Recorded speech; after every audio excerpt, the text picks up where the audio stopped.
बिना माँ के देवर को बेटा समझने वाली भाभी। रात का वक्त है और शहर के सबसे बड़े अस्पताल में लॉबी में नरेंद्र, आकाश और विकास तीनों दरवाजे पर टकटकी लगाए खड़े हुए हैं। तभी डॉक्टर शर्मा बाहर आते हैं। तभी नरेंद्र कहता है, डॉक्टर साहब, मेरी पत्नी कैसी है? रागिनी ठीक तो है ना? कुछ तो बोलिए डॉक्टर साहब। देखिए नरेंद्र जी, अभी मैं निश्चित रूप से कुछ नहीं कह सकता।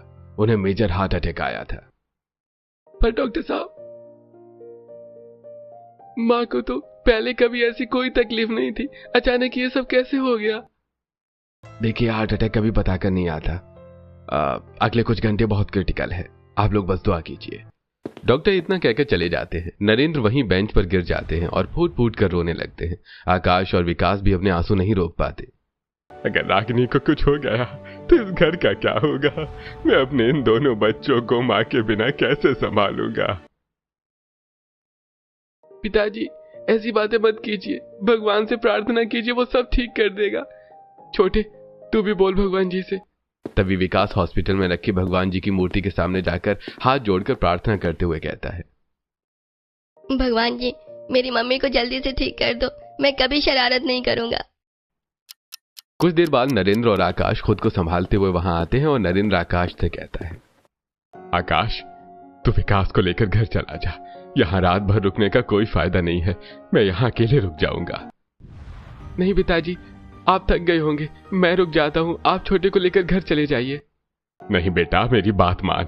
विकास छोटा है, अस्पताल का माहौल उसके लिए ठीक नहीं है। तू उसे ले जा और सुला दे। ठीक है पिताजी, मैं सुबह जल्दी आ जाऊंगा। आप अपना ख्याल रखना और कुछ भी हो तो फोन करना।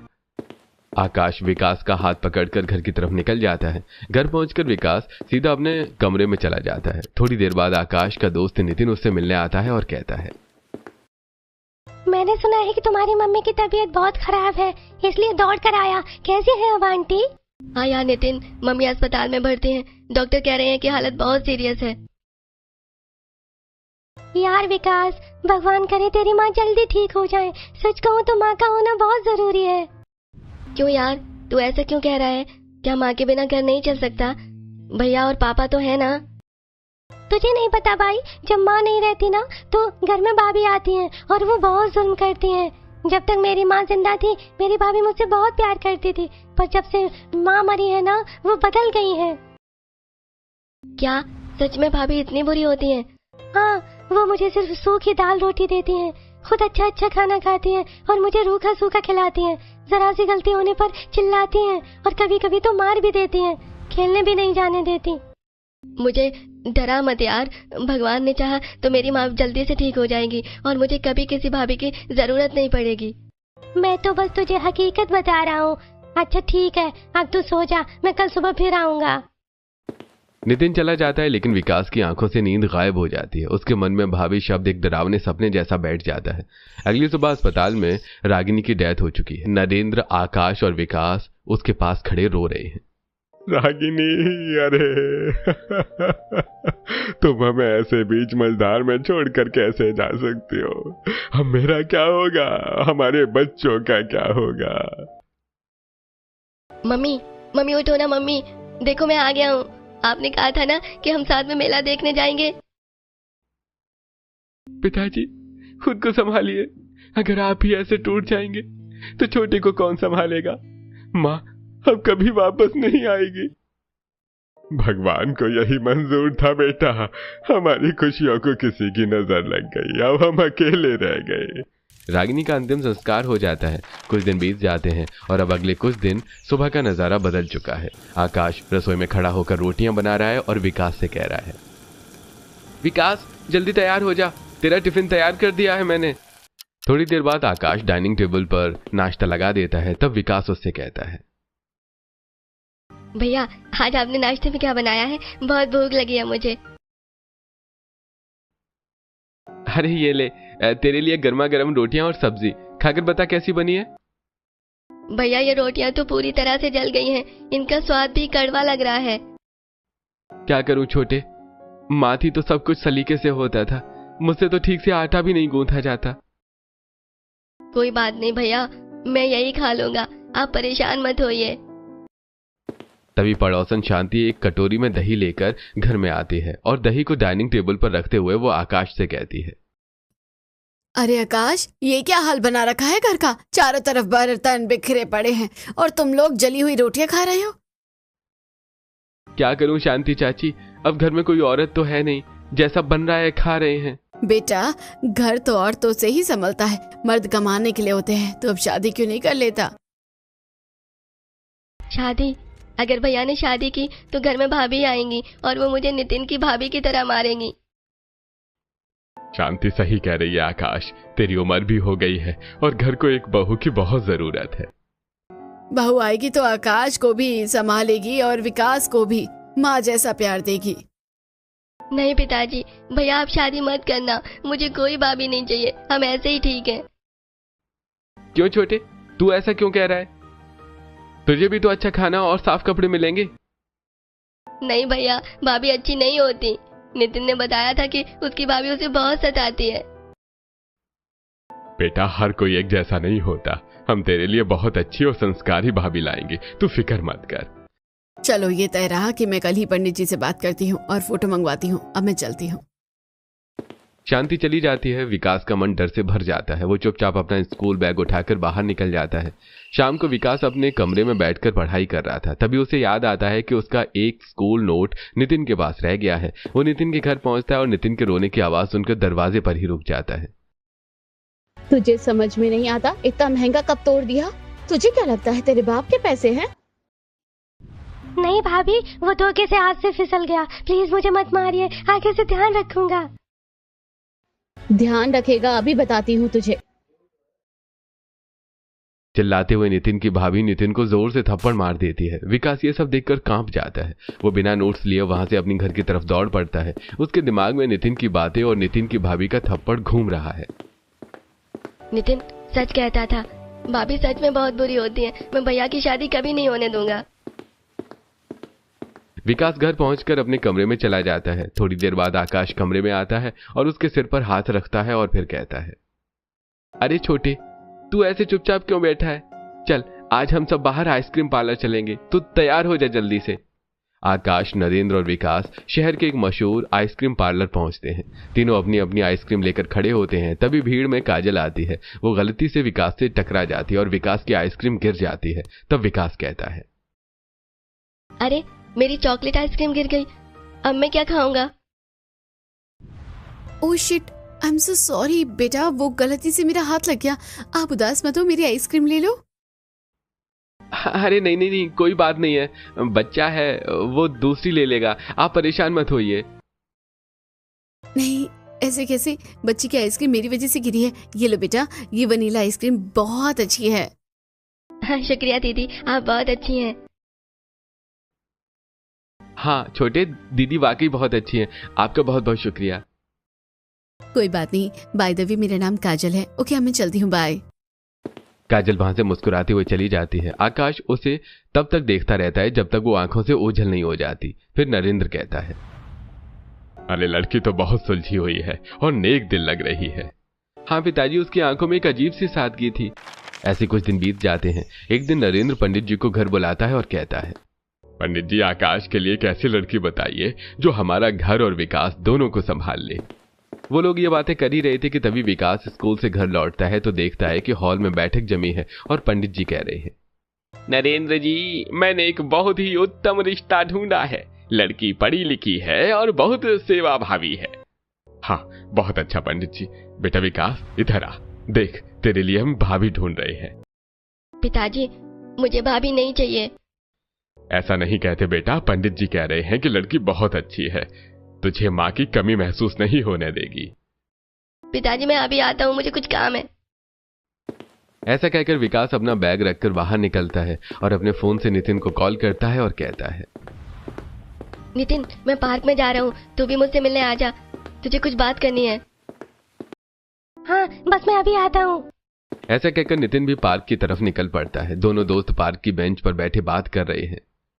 यार नितिन, मेरे घर तो पंडित जी बैठे हैं, वो लोग भैया की शादी की जिद पर अड़े हैं। पर तुझे मैंने मना किया था ना। देख, आज भी मेरी भाभी ने मुझे स्कूल से आते ही मारा। ये देख निशान। वो कह रही थी कि मैंने जूते गंदे क्यों किए। तू अपने भैया को मना कर, वरना तेरा भी यही हाल होगा। ठीक है, मैं अभी जाता हूँ और भैया को साफ साफ मना कर देता हूँ। ऐसा कहकर विकास तेजी से सड़क पार करने की कोशिश करता है। तभी एक तेज बाइक रफ्तार से उसे टक्कर मार देती है।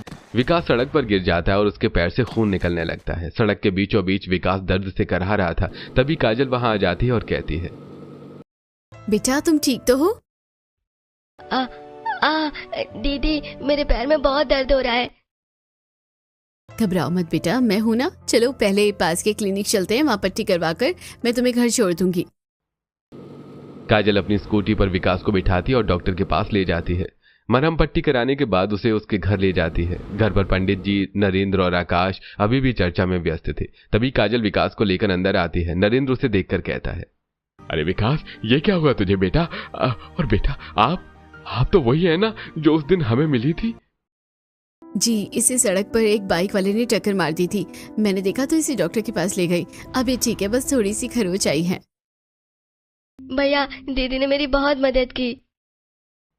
काजल विकास को सोफे पर बिठा देती है और काजल को देखकर पंडित जी धीरे से नरेंद्र के कान में कहते हैं, नरेंद्र जी, लड़की ये देखिए कितनी सुलझी हुई है। इतनी देर से हम लड़की की तलाश कर रहे हैं और लड़की तो खुद घर आ गई। पंडित जी की बात सुनकर नरेंद्र काजल से कहता है, बेटा काजल, तुम्हारा बहुत बहुत शुक्रिया।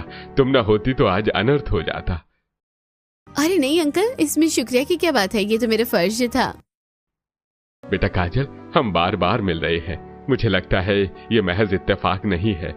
क्या मैं तुम्हारा फोन नंबर ले सकता हूँ? जी अंकल, जरूर। ऐसा कहकर काजल अपना नंबर दे देती है और वहां से चली जाती है। अगले दिन नरेंद्र काजल के नंबर पर कॉल करता है और कहता है, कैसी हो काजल बेटा?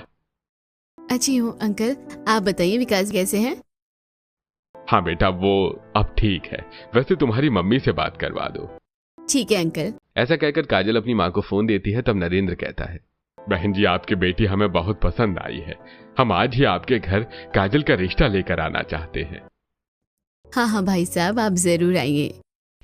अगले ही दिन नरेंद्र और आकाश काजल के घर पहुंचते हैं। काजल की माँ उनका स्वागत करती है। आइए आइए नरेंद्र जी। घर में दोनों की शादी की बात चलती है। काजल और आकाश भी हाँ कर देते हैं। शादी की तारीख तय हो जाती है। कुछ हफ्तों के बाद धूमधाम से शादी होती है। काजल दुल्हन बनकर घर आती है। अगली सुबह विकास अपने कमरे में स्कूल के लिए तैयार होते हुए मन ही मन सोचता है, अब तो भाभी आ गई हैं, पक्का वो मुझे डांटेंगी और खाना भी नहीं देंगी, जैसा नितिन की भाभी करती हैं। विकास ऐसा सोच ही रहा था कि तभी काजल उसके कमरे में आती है और कहती है, गुड मॉर्निंग विकास। अरे तुम इतनी जल्दी तैयार हो गए? मैंने तुम्हारे लिए वेज बर्गर बनाया है। आकाश ने बताया था तुम्हें बहुत पसंद है। बर्गर? पर भैया तो हमेशा जली हुई रोटी खिलाते थे। आपने सुबह सुबह ये सब कब बनाया? मैं सुबह जल्दी उठ गई थी। चलो नाश्ता कर लो। ऐसा कहकर काजल विकास का हाथ पकड़कर उसे डाइनिंग टेबल पर लेकर आती है और बैठकर उसे बर्गर खिलाती है।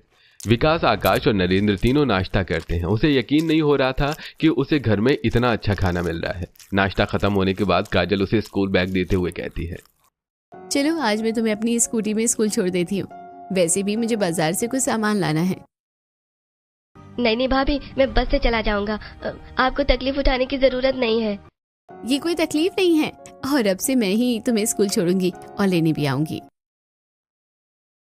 हाँ विकास, वैसे भी आज से तुम्हारी सारी जिम्मेदारी तुम्हारी भाभी की ही है।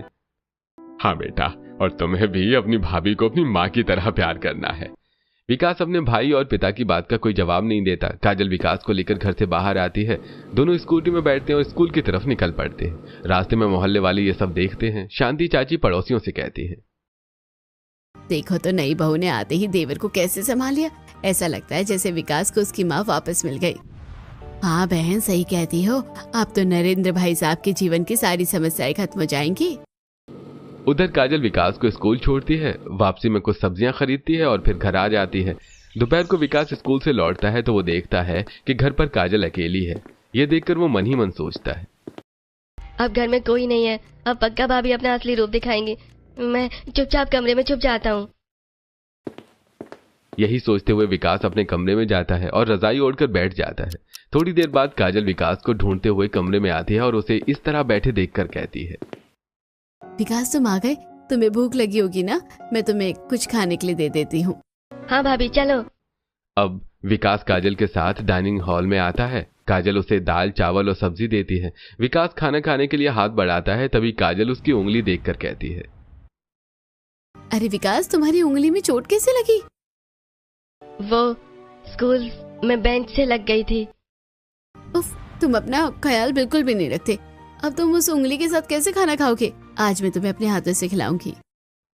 काजल विकास को प्यार से खाना खिलाती है। विकास को एक पल के लिए अपनी माँ की याद आ जाती है, पर तभी उसे नितिन की बातें याद आती हैं और वो मन ही मन में सोचता है।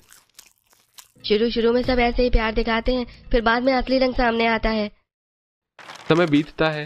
काजल घर के हर सदस्य का बहुत ख्याल रखती है और विकास को तो वो अपने बेटी की तरह प्यार करती, उसका हर काम करती, उसे उसकी पसंद का खाना खिलाती, स्कूल के लिए तैयार करती। एक संडे सुबह काजल सबको हॉल में इकट्ठा करती है और कहती है, पिताजी आकाश, आज छुट्टी का दिन है। मैंने सोचा है कि आज हम सब पार्क चलेंगे और पिकनिक मनाएंगे। बहुत अच्छा विचार है बहू, मेरा भी मन था कि कहीं बाहर घूमे। विकास, तू तैयार है ना? भाभी, क्या मुझे भी जाना होगा? मेरा मन नहीं है, मैं घर पर रहकर गेम खेलना चाहता हूँ। नहीं, गेम बाद में, आज हम सब साथ में रहेंगे। चलो मैं तुम्हें अपनी पसंद से कपड़े निकाल कर देती हूँ। ऐसा कहकर काजल विकास को लेकर कमरे में जाती है और कबर्ड से नीली कलर की शर्ट निकालकर उसे पहनाती है। फिर सभी मिलकर पार्क जाते हैं। पार्क पहुंचकर काजल सबको चटाई पर बिठाती है और विकास को झूले की तरफ ले जाती है और कहती है, देख क्या रहे हो विकास, चलो झूले पर बैठो, मैं तुम्हें झुलाऊंगी। भाभी, मैं नहीं झूलूंगा, मुझे डर लगता है कि कहीं मैं गिर ना जाऊं। अरे इसमें डरने की क्या बात है, मैं तुम्हारे साथ हूँ ना, कुछ नहीं होगा, चलो बैठो। भाभी सच बताओ, आप मुझे झूले से धक्का तो नहीं दोगी ना? ये कैसी बातें कर रहे हो बेटा, मैं तुम्हें धक्का क्यों दूंगी? मैं तो तुम्हें मजबूती से पकड़ कर रखूंगी। आओ बैठो। ऐसा कहकर काजल विकास को झूले पर बिठा देती है और फिर झूला झुलाती है। विकास पहले डरता है, फिर खिलखिलाकर हंसने लगता है। दूर बैठे आकाश और नरेंद्र ये देखकर बहुत खुश होते हैं और बातें करते हैं। पिताजी, काजल ने विकास के चेहरे पर मुस्कान वापस ला दी है। हाँ, सच कह रहा है बेटा, हम बहुत खुश नसीब हैं कि हमें ऐसी बहू मिली। इसने घर को फिर से स्वर्ग बना दिया है। काजल विकास के साथ पार्क में बहुत मस्ती करती है। शाम को वो लोग घर वापस आ जाते हैं।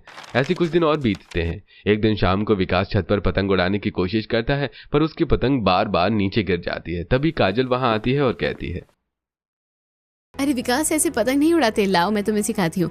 हम दोनों मिलकर इसे सबसे ऊंचा उड़ाएंगे। क्या आपको पतंग उड़ानी आती है भाभी? हाँ? मुझे लगा लड़कियों को ये सब नहीं आता। मुझे सब आता है। ऐसा कहकर काजल विकास की पतंग लेकर उड़ाने लगती है और कहती है, ये देखो, अब ढील दो और धीरे धीरे खींचो। देखो तुम्हारी पतंग कितनी ऊंची चली गई है। तभी सामने वाली छत पर नितिन पतंग उड़ा रहा होता है। वो विकास को देखकर कहता है, ओए विकास, देख मेरी पतंग तुझसे ऊंची है। अच्छा विकास, देखो तुम्हारी पतंग और ऊंची करती हूँ मैं।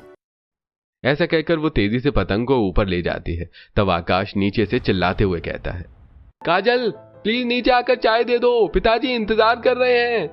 आए आकाश, विकास तुम संभालो, मैं भी चाय लेकर आती हूँ। जैसे ही काजल नीचे आती है, नितिन की भाभी अपने छत पर आती है और नितिन को जोर से डांटती है। तू अभी तक यहाँ पतंग उड़ा रहा है? नीचे चल, घर का सारा काम पड़ा है। चल बर्तन साफ करने में मेरी मदद कर। भाभी बस 5 मिनट और। ज्यादा मत बोल वरना अभी चप्पल से मारूंगी। चल नीचे। विकास ये सब देख लेता है। उसे नितिन के लिए बुरा लगता है और साथ ही उसे अपनी भाभी की अच्छाई का एहसास होता है। वो छत से नीचे दौड़कर आता है और अपनी भाभी के पास जाकर उसे गले से लगा लेता है और कहता है, भाभी मुझे माफ कर दीजिए। अरे क्या हुआ विकास? भाभी, मुझे लगता था कि भाभी अच्छी नहीं होती। नितिन कहता था कि भाभियां जुल्म करती हैं, पर आप तो बहुत अच्छी हैं। बेटा, मैं तुम्हारी भाभी नहीं, तुम्हारी माँ जैसी हूँ, और माँ कभी अपने बच्चे पर जुल्म नहीं करती। ऐसे ही कुछ दिन बीत जाते हैं। एक दिन विकास स्कूल से लौटता है और हॉल के सोफे पर बैठकर काजल को आवाज देता है, भाभी कहाँ हो आप? मैं आ गया, मुझे बहुत प्यास लगी है। तभी काजल विकास के लिए आम पन्ना लेकर आती है और उसे देते हुए कहती है, मैंने तुम्हारे लिए ठंडा ठंडा आम पन्ना बनाया है, ये लो पी लो। विकास जैसे ही गिलास हाथ में लेता है, उसे चक्कर आने लगते हैं और वो जमीन पर गिर जाता है। काजल घबरा जाती है और कहती है, विकास, विकास आंखें खोलो, क्या हुआ तुम्हें? आकाश, पिताजी कोई है? काजल घबराकर आकाश को फोन लगाती है और उसका फोन बिजी आता है। वो बिना समय गंवाए बाहर जाकर ऑटो बुलाती है और विकास को अकेले ही अस्पताल ले जाती है। शाम को जब आकाश और नरेंद्र घर आते हैं, तभी काजल विकास को लेकर घर वापस आती है। आकाश कहता है, काजल, तुम्हारा फोन आ रहा था, मैं मीटिंग में था। क्या हुआ? विकास ऐसे सुस्त क्यों है? इसे चक्कर आ गए थे, मैं इसे डॉक्टर के पास ले गई थी। डॉक्टर ने कुछ टेस्ट लिखे हैं और कुछ दवाइयां दी हैं। बहू तुम बहुत समझदार हो, तुमने अकेले ही सब संभाल लिया। जाओ विकास बेटा, आराम करो। अगली सुबह विकास सोकर उठता है और काजल उसे बिस्तर पर ही नाश्ता देती है। यह देखकर विकास कहता है, भाभी आज मेरा स्कूल जाने का मन नहीं कर रहा, क्या मैं घर पर रुक सकता हूँ? बिल्कुल बेटा, इतना जरूरी नहीं है स्कूल जाना, आज तुम आराम करो। तभी नरेंद्र वहां आ जाता है और यह सुनकर काजल से कहता है, ये कैसी बात कर रही हो बहू? स्कूल नहीं जाएगा तो पढ़ाई का नुकसान होगा, नागा करना अच्छी बात नहीं है। पिताजी अगर उसका मन नहीं है तो जबरदस्ती मत करिए, एक दिन में कुछ नहीं बिगड़ेगा। तभी आकाश भी वहां आ जाता है और ये सारी बातें सुनकर कहता है, हाँ पिताजी, काजल सही कह रही है, विकास आज तुम स्कूल मत जाओ। नरेंद्र को थोड़ा अजीब लगता है पर वो मान जाता है। ऐसे ही शाम को विकास हॉल में आता है जहां काजल फ्लावर पॉट साफ कर रही थी और नरेंद्र और आकाश दोनों टीवी देख रहे थे। तब विकास काजल से कहता है, भाभी मैं अपने दोस्तों के साथ खेलने जा रहा हूँ, थोड़ी देर बाद आ जाऊंगा। बिल्कुल नहीं, घर में बैठो, खेलना कूदना अच्छी बात नहीं है। पर भाभी मेरे सभी दोस्त खेलने जा रहे हैं, मुझे भी उनके साथ खेलना है। मैंने कह दिया ना, मतलब कह दिया, आज के बाद तुम बाहर खेलने नहीं जाओगे। नरेंद्र ये सब देख रहा था, उन्हें अपनी बहू का ये बदला हुआ रूप समझ में नहीं आता। वो तुरंत कहता है, बहू तुम उसे खेलने से क्यों रोक रही हो? बच्चों का तो काम ही है खेलना। पिताजी मुझे खेल कूद ज्यादा पसंद नहीं है, हमारे घर का बच्चा बाहर गली में नहीं खेलेगा। हाँ पिताजी, ये बड़ा हो रहा है, कितना खेलेगा? काजल ठीक ही तो कह रही है। नरेंद्र चुप हो जाता है पर उनके मन में अपनी बहू बेटे के व्यवहार पर संदेह पैदा होने लगता है। अगले कुछ हफ्तों में घर का माहौल पूरी तरह बदल चुका था। जिस काजल की सादगी और ममता की मिसाल नरेंद्र दिया करता था, अब वही काजल घर में एक सख्त तानाशाह की तरह व्यवहार करने लगी थी। विकास जो पहले चहकता रहता था, अब अपने कमरे में कैद होकर रह गया था। बहू आज फिर तुमने विकास को दोपहर के खाने में दाल और रोटी दी है। वो बता रहा था कि उसने खाना नहीं खाया। पिताजी उसकी सेहत के लिए दाल रोटी ही अच्छी है, उसे मसाले वाला खाना नहीं खाना चाहिए, इसलिए मैंने नहीं दिया। पर यह तो सरासर जुल्म है। हम सब मसाले वाला खाना खाएं और वो सादा खाना, बच्चा भूखा रहेगा तो पढ़ाई कैसे करेगा? आकाश तू कुछ बोलता क्यों नहीं है? पिताजी काजल जो कर रही है वो ठीक ही कर रही है, विकास की सेहत के लिए दाल रोटी ही अच्छी है। अपने बेटे और बहू का यह व्यवहार देखकर नरेंद्र मन ही मन सोचता है, मुझे तो समझ ही नहीं आ रहा है कि अचानक काजल इतनी कैसे बदल गई। कल तक जो अपने देवर को मां की तरह प्यार करती थी, आज वो सौतेली मां की तरह व्यवहार कर रही है और आकाश भी उसका साथ दे रहा है। ऐसे कुछ दिन बीत जाते हैं। एक दिन विकास काजल से कहता है, भाभी चलो ना, हम आइसक्रीम खाने आइसक्रीम पार्लर चलेंगे, बहुत दिनों से मैंने आइसक्रीम नहीं खाई। नहीं विकास, तुम आइसक्रीम मत खाओ, आइसक्रीम खाने सेहत के लिए अच्छा नहीं होता है। मुझे ये सब नहीं पता भाभी, आज मुझे आइसक्रीम खाना है, मतलब खाना है। तुम्हें समझाने से बात समझ नहीं आती? मैंने कहा ना कि नहीं खाना है। काजल की बात सुनकर विकास रोते हुए अपने कमरे में चला जाता है और काजल भी अपने कमरे में चली जाती है। तभी शांति आती है और ये सब देखकर नरेंद्र से कहती है, अरे नरेंद्र भाई, तुम्हारी बहू ये ठीक नहीं कर रही है। विकास बिन माँ का बच्चा है, काजल को तो उसकी माँ की तरह ख्याल रखना चाहिए। सही कहते हैं लोग, सौतेली माँ और भाभी का कोई भरोसा नहीं। शांति की बातें सुनकर काजल बाहर आती है और चिढ़कर जवाब देती है, चाची ये हमारे घर का मामला है, आप अपनी सलाह अपने पास ही रखो तो बेहतर होगा। अच्छा अब तुम मुझे बोलना सिखाओगी? नरेंद्र भाई देख लो अपनी नेक बहू को, मैं तो चली। शांति गुस्से में चली जाती है। रात के समय जब सब सो रहे होते हैं, विकास चुपके से रसोई में जाके खाना ढूंढने की कोशिश करता है, लेकिन काजल उसे पकड़ लेती है। तुम ये क्या कर रहे हो? चोरी छुपे खाना खाओगे? वापस अपने कमरे में जाओ। भाभी आप इतनी बदल क्यों गई? आप क्या मुझसे प्यार नहीं करती? प्यार व्यार कुछ नहीं होता, अब से तुम्हें वही करना होगा जो मैं कहूंगी। चलो सो जाओ अब। ऐसे कुछ दिन बीत जाते हैं। एक दिन विकास काजल से कहता है, भाभी बहुत दिन हो गए, आप मुझे पार्क में घुमाने नहीं ले गई हैं। आज हम लोग शाम को गेम जोन चलेंगे, नया खुला है, वहाँ मैंने सुना है कि बहुत अच्छे अच्छे गेम हैं और बहुत मजा आता है। इससे पहले कि काजल मना करती, नरेंद्र तुरंत ही कहता है, हाँ बेटा जरूर, हम तुम्हें गेम जोन में लेकर जरूर जाएंगे। लेकिन पिताजी मैं नहीं चाहती कि आप विकास को गेम जोन में लेकर जाएं। काजल बहू अपनी हद में रहो, विकास मेरा बेटा है, अब क्या उसे कहीं ले जाने के लिए मुझे तुमसे इजाजत लेनी पड़ेगी? तुम दोनों को जाना है तो जाओ, वरना मैं उसे लेकर जा रहा हूं। नरेंद्र के ऐसा कहने पर काजल चुप हो जाती है। शाम को सभी तैयार होकर गेम जोन जाते हैं। पहले तो सभी गेम जोन अच्छी तरह घूमते हैं, उसके बाद विकास गेम खेलने के लिए आगे बढ़ता है। तभी काजल गुस्सा होते हुए कहती है, नहीं विकास, तुम गेम नहीं खेलोगे। ये क्या बात हुई बहू? अगर वो गेम खेलना चाहता है तो तुम उसे रोक क्यों रही हो? क्योंकि मैं नहीं चाहती कि विकास गेम खेलकर फालतू पैसे खर्च करे। आपको जो समझना है आप समझ सकते हैं, लेकिन मैं उसे गेम नहीं खेलने दूंगी बस। आकाश, सुन रहा है तू कि तेरी बेबी क्या कह रही है? अरे तू खड़ा खड़ा मुंह क्या देख रहा है, कुछ कहता क्यों नहीं है? पिताजी काजल सही तो कह रही है, फालतू पैसे क्यों खर्च करने हैं? विकास को गेम नहीं खेलना चाहिए, चलिए हम घर चलते हैं। नरेंद्र को यह सुनकर बहुत बुरा लगता है, लेकिन वो चुप हो जाता है और ऐसे ही सभी लोग घर आ जाते हैं। घर आकर नरेंद्र अपने कमरे में जाता है और मन ही मन सोचता है, बहू और आकाश का व्यवहार मुझे बिल्कुल ठीक नहीं लग रहा है। वो लोग विकास को खुश नहीं देखना चाहते। मुझे कुछ ना कुछ तो करना ही होगा। ऐसे कुछ दिन और बीत जाते हैं। एक दिन सभी लोग बर्थडे पार्टी में जाते हैं। तब विकास अपने दोस्तों को डांस करते हुए देखकर काजल से कहता है, भाभी मेरे दोस्त डांस करें, मुझे भी डांस करना है। नहीं, तुम्हें डांस करने की कोई जरूरत नहीं है, चुपचाप यहीं खड़े रहो। अरे बहू, अगर विकास डांस करना चाहता है तो जाने दो ना उसे। मैंने कह दिया ना कि वो नहीं जाएगा मतलब नहीं जाएगा। पिताजी जब काजल कह रही है तो मान लीजिए ना। नरेंद्र आकाश की बात सुनकर चुप हो जाता है। सभी लोग घर आ जाते हैं। अगली सुबह नरेंद्र देखता है कि विकास फिर से स्कूल नहीं गया। इस बात पर गुस्सा होते हुए काजल और आकाश से कहता है, तुम दोनों ने तो मेरे बेटे की जिंदगी बर्बाद करने की ठान ली है ना। उसे पढ़ने लिखने दे रहे हो, ना खेलने दे रहे हो, ना अच्छा खाना दे रहे हो। मैं समझ गया हूं कि अब मुझे अपने बेटे को लेकर घर से चले जाना चाहिए। पिताजी ये सब क्या कह रहे हैं? हाँ पिताजी, हम जो कर रहे हैं हम विकास की भलाई के लिए कर रहे हैं। नहीं चाहिए हमें ऐसी भलाई। मैं अपने बेटे को लेकर यहां से हमेशा के लिए जा रहा हूं। विकास बेटा, चलो मेरे साथ, अब हम यहां और नहीं रहेंगे। ऐसा कहकर नरेंद्र विकास को लेकर घर से बाहर निकल जाता है। आकाश और काजल उसके पीछे दौड़ते हुए आते हैं कि तभी अचानक विकास बेहोश होकर गिर जाता है। काजल दौड़कर उसके पास आती है और आकाश से कहती है, आकाश जल्दी से कार निकालो, हमें इसे अभी अस्पताल ले जाना होगा। आकाश जल्दी से कार लेकर आता है और सभी लोग विकास को अस्पताल लेकर जाते हैं। डॉक्टर विकास का चेकअप करके बाहर आकर कहते हैं, देखिए अब बच्चे का ऑपरेशन जरूरी हो गया है। अब आप लोगों के पास पैसे का इंतजाम हो गया तो जमा करवा दीजिए, हम अभी ऑपरेशन शुरू कर देते हैं। ऐसा कहकर डॉक्टर वहां से चले जाते हैं। तब नरेंद्र गुस्सा होते हुए कहता है, अरे तुम दोनों की वजह से मेरे बेटे की ऐसी हालत हुई है। अगर उसे कुछ हो गया तो याद रखना काजल कि मुझसे बुरा तुम्हारे लिए कोई नहीं होगा। पिताजी आप सच नहीं जानते हैं, काजल ने कुछ गलत नहीं किया। उसने जो कुछ भी किया वो विकास की भलाई के लिए किया है। अगर आप सच सुनना चाहते हैं तो सुनिए। कुछ दिनों पहले जब विकास को चक्कर आया था तो काजल उसे डॉक्टर के पास ले जाती है। डॉक्टर उसका चेकअप करके काजल से कहता है, विकास को एक बहुत ही दुर्लभ दिल की बीमारी है। विकास के दिल में छेद है। क्या? ये क्या कह रहे हैं आप? विकास को बीमारी? पर उसे तो सिर्फ चक्कर आए थे।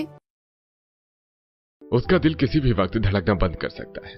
अगर उस पर थोड़ा भी दबाव पड़ा, उसे भागने, क्रिकेट खेलने और किसी भी तरह की एक्टिविटी करने से रोकना होगा।